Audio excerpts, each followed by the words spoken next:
See, we have to start with the ground reality. The United Nations Framework Convention on Climate Change, that has set up the provision for the COPs, Conference of Parties, so that we are able to pose some kind of effective challenge to the climate crisis.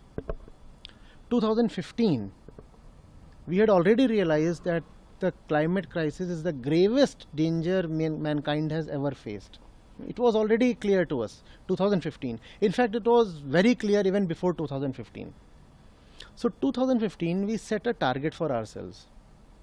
We said we have to reduce our carbon emissions by 43% before 2030.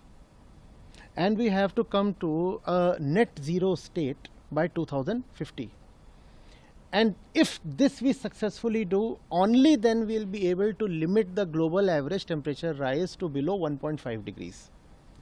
So there were two things. One, the objective was to limit the temperature rise to 1.5 degrees centigrade above normal. This was the objective. And the means was the reduction of emissions compared to the 2019 levels. That was the means. Now, if the means has not been taken care of, obviously the objective is not going to be met. The objective has not been met. The 1.5 degree temperature rise that we wanted to desperately avoid, that is already upon us. We, in 2025, are already seeing global average temperatures above normal by not only 1.5 but by 1.75 degrees centigrade also. Right? So that threshold has been breached. And it's a great warning sign. Reason? We did not dream up the figure of 1.5 degrees. There was solid, hard scientific logic to it. Just after 1.5 degrees rise above the normal, feedback loops, they set in. And what is the feedback loop? It is a self-sustaining, self-reinforcing cycle of carbon emissions that does not require any human intervention, any human mistake for it to sustain. Which means that once a feedback cycle starts, after that, even if you drop your emissions to zero, the cycle would still continue to operate and roll on. And so more and more carbon will be added to the atmosphere even if you do nothing at all. And the more the carbon gets added to atmosphere, the more that cycle will intensify. It's a feedback cycle. So A does B, and B in its turn reinforces A. A causes B, B strengthens A. The more A is strengthened, the more it causes B. The more B is caused, the more it reinforces A. That's called a feedback cycle. And those feedback cycles have already started. And we are nowhere serious about the whole thing. The proof is that by 2030 we wanted 43% reductions, and we are close to having 0% reductions.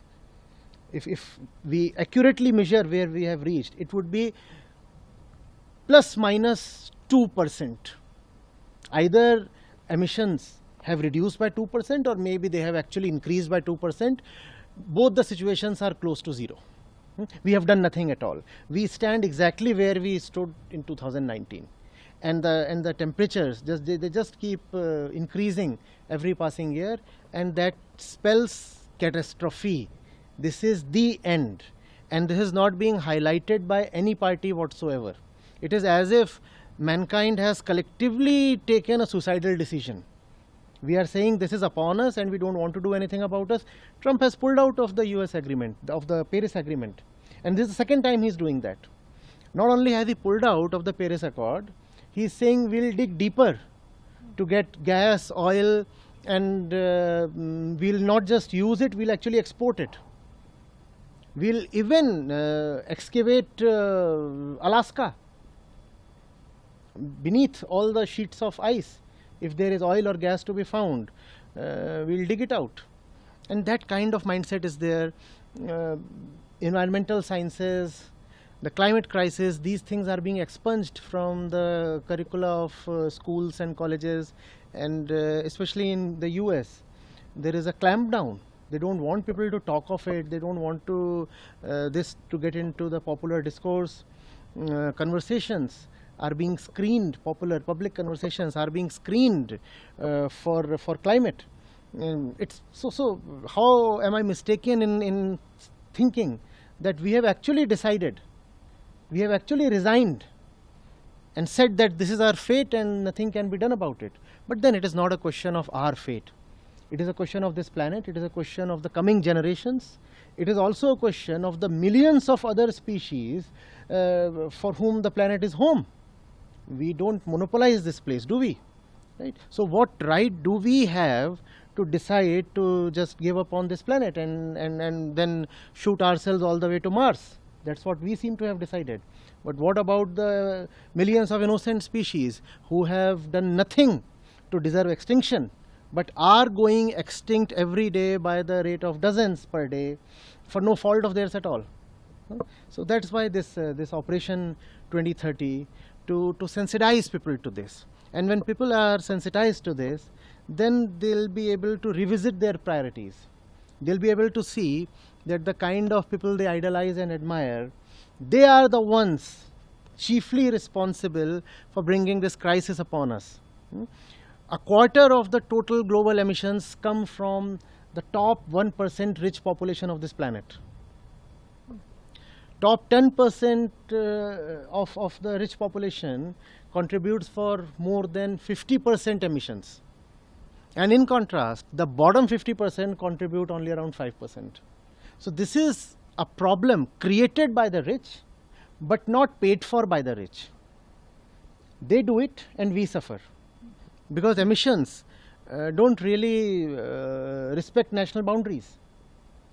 What you have emitted in the US doesn't stay there. It affects the global climate. So what the US does is paid for by India, by the poor in India.